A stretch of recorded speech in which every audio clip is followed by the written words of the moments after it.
Ok, donc bonjour, chers partenaires à la formation, chers enseignants. Bonjour, monsieur le directeur. Bonjour, chers étudiants. C'est un moment assez émouvant. Et dans ce genre de circonstances, c'est pas toujours facile là, de parler.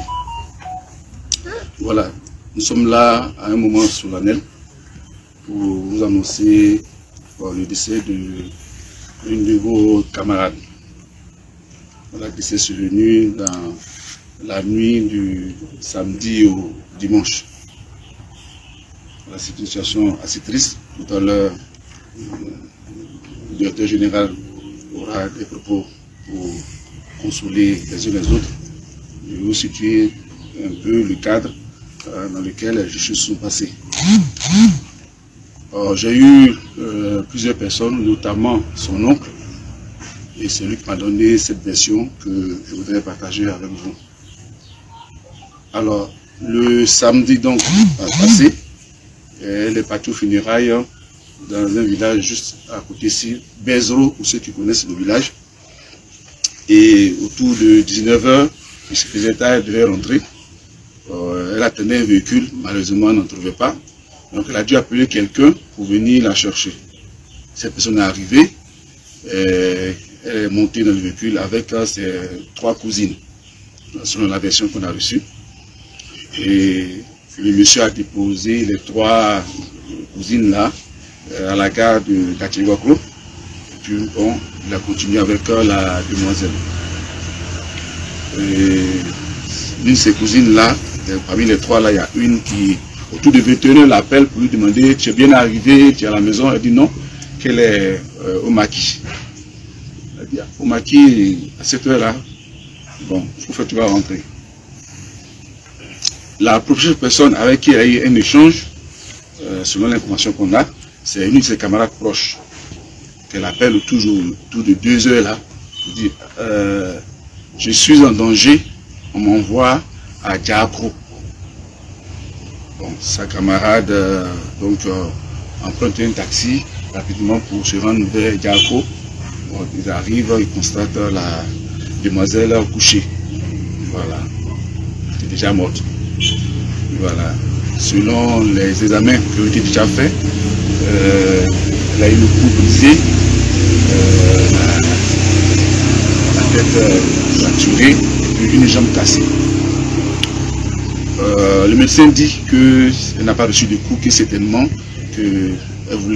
en voulant sortir, qu'elle a eu ces chocs. Il y a beaucoup de zones d'ombre qu'on ne peut pas élucider ici maintenant. Voilà, les parents nous ont dit que ils sont partis au village le même jour, tout le monde. Ils reviennent aujourd'hui, donc ils vont donner plus ample information. Vous serez certainement aussi informés de la suite. Voilà, il y aura certainement des programmes, bien entendu.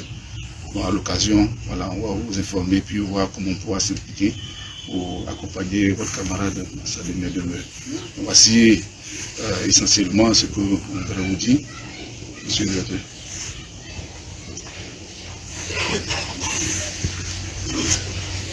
Bon, sauf que c'est un moment assez difficile.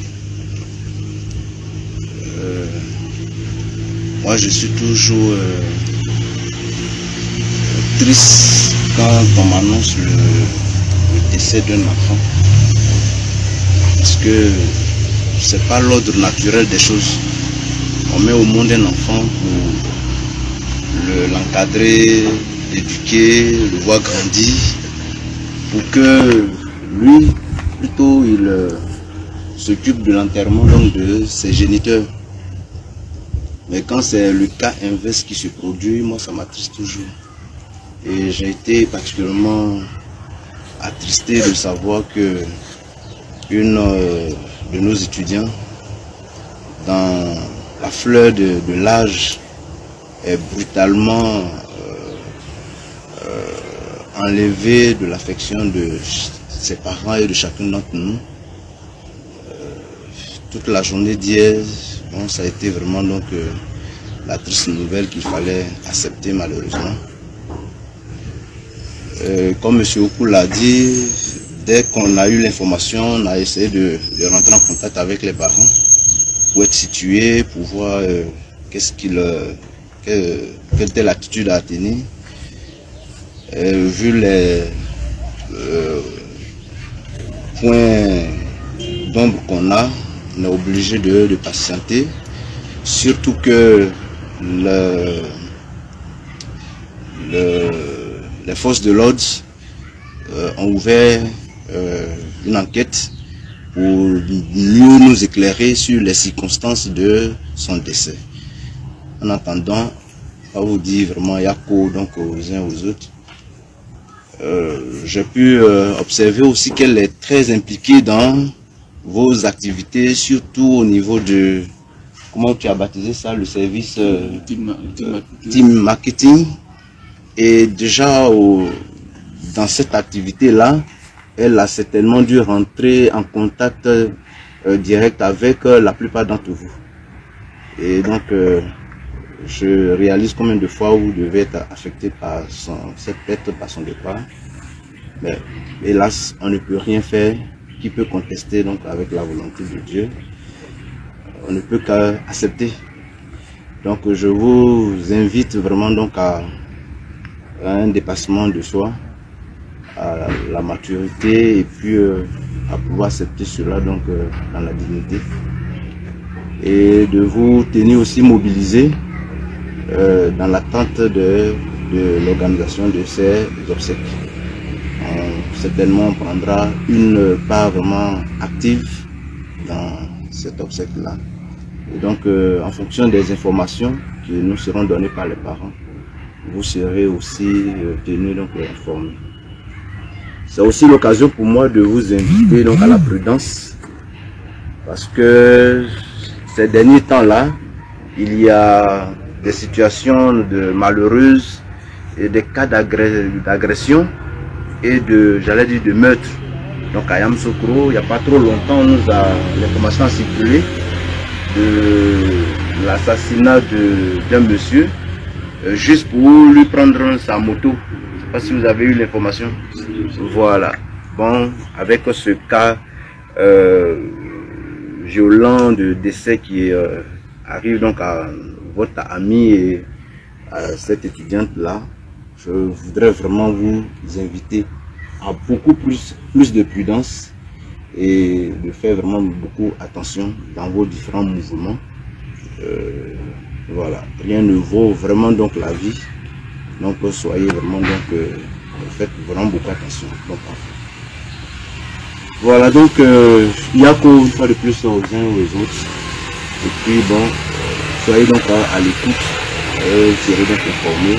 Pour l'heure, on va vous inviter courageusement donc à reprendre vraiment donc à regagner vos places et puis donc continuer vraiment donc poursuivre les cours.